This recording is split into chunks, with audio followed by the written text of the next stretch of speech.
Hello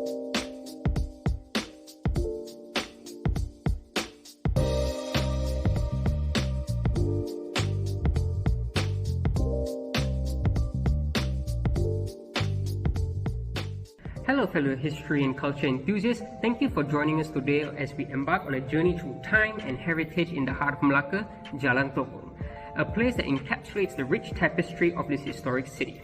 Malacca is renowned for its diverse cultural influence, and Jalan Tokong stands as a testament to its harmonious blend. The name Tokong itself alludes to the temples, reflecting its multicultural facets of the area and the vibrant history and captivating stories that weave through the lanes of Jalan Tokong. The streets, like a living museum, invite us to explore the fusion of Chinese, Malay, Indian, and even European influence that has left a mark on its landscape.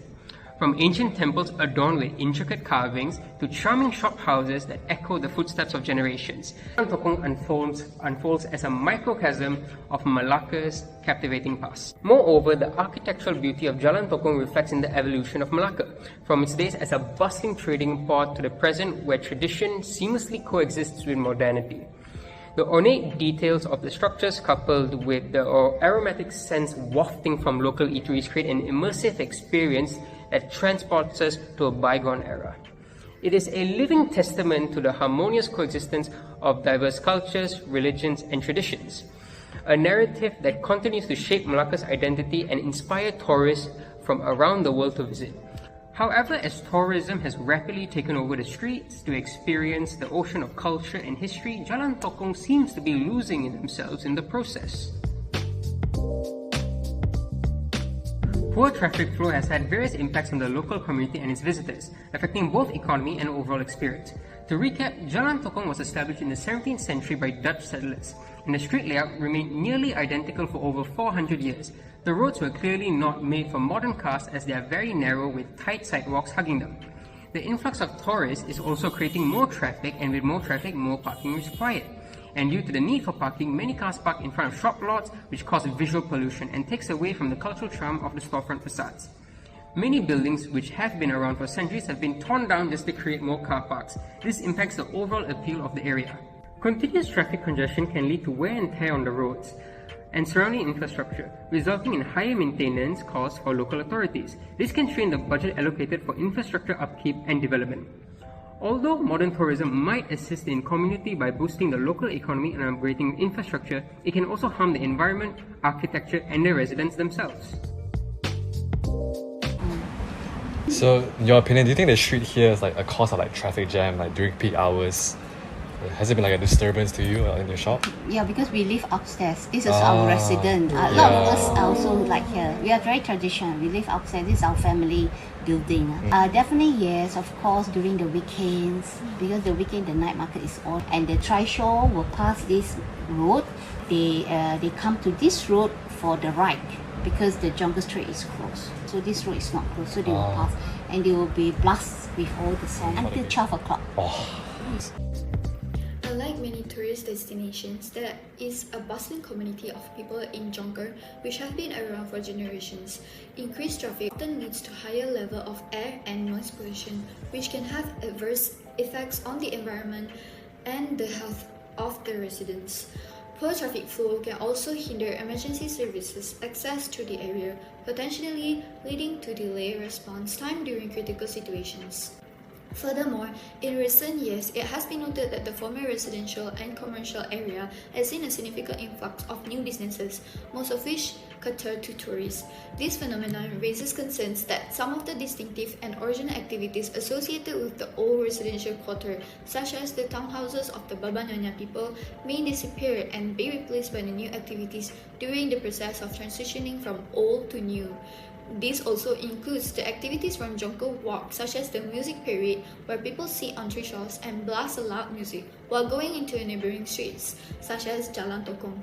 This modification may be detrimental since it may permanently remove the traits and identity of the city's historic residential district, which is the key reason why the city's inclusion of the World Heritage List in its initial place. The local shophouse keepers may potential loss of community cohesion and long-term residents because of gentrification and shifting demographics.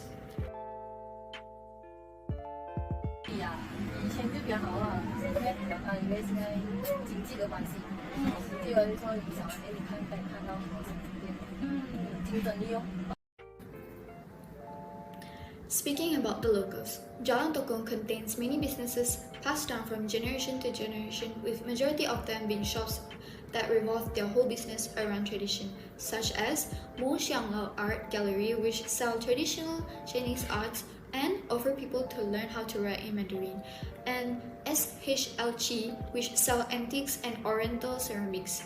These businesses heavily depend on tourism for profit, but when their reliance for tourism fails due to the negative circumstances bringing in tourists, these businesses struggle to stay afloat. A tourist visiting Malacca will almost always visit Jonker Street due to the sheer promotion and knowledge of this street, well known for their modern cafes, lively night market, and mouth-watering street food. While Jonker Street is greatly promoted by the numerous economic sectors such as the government and tourist agencies, Jalan Tokong is disregarded in promotional and economic value in comparison. Thus, businesses in Jalan Tokong must rely more on themselves for promotion and funding.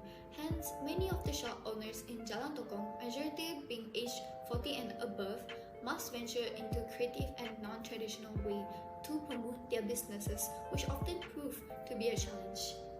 Although Jalan Tokong faces the problem of tourism, the street does not seem to be getting the benefits along with it. We now move on to describing what we believe to be solutions to solve these problems. Entry to Jalan Tokong. To combat the narrowness of Jalan Tokong, a designated parking spot would be constructed outside of Jalan Tokong. In doing so, cars that usually clog up the main road on a day-to-day basis would be redirected to this parking spot. The road would be less narrow due to there being a reduced amount of cars parked on the side.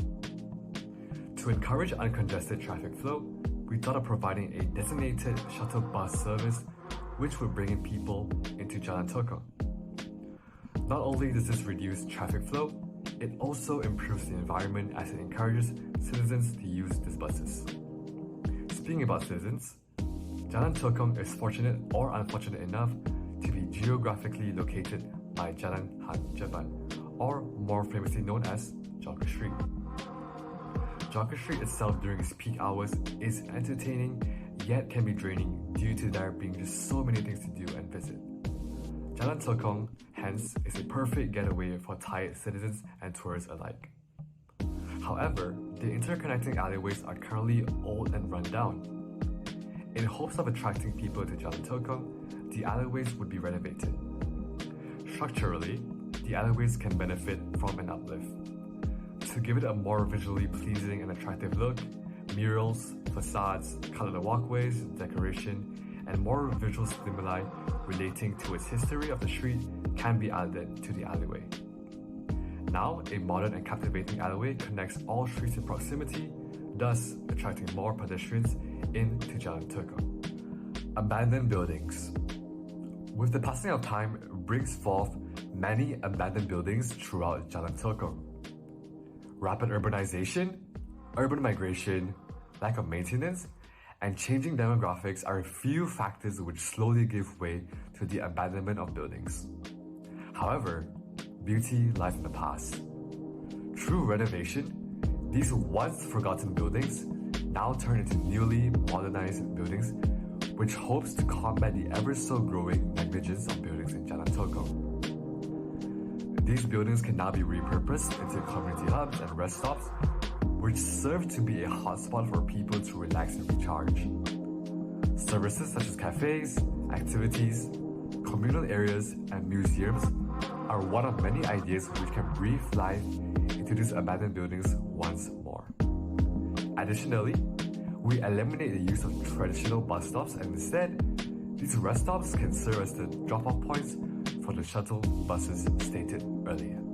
In summary, we have found three major problems derived from our visit to Jalan Tokong. Traffic congestion due to the narrowness of the road, tourists not funneling into the right places, and vehicles parked on the side of the road which bring forth visual pollution and a constraint of space. To combat these problems, we would suggest building designated parking spots outside of Jalan Tokong, providing a shuttle bus service, and for the renovation of adjacent alleyways and abandoned buildings, all in the hopes of providing and nurturing and preserving the beauty that is Jalan Tokong.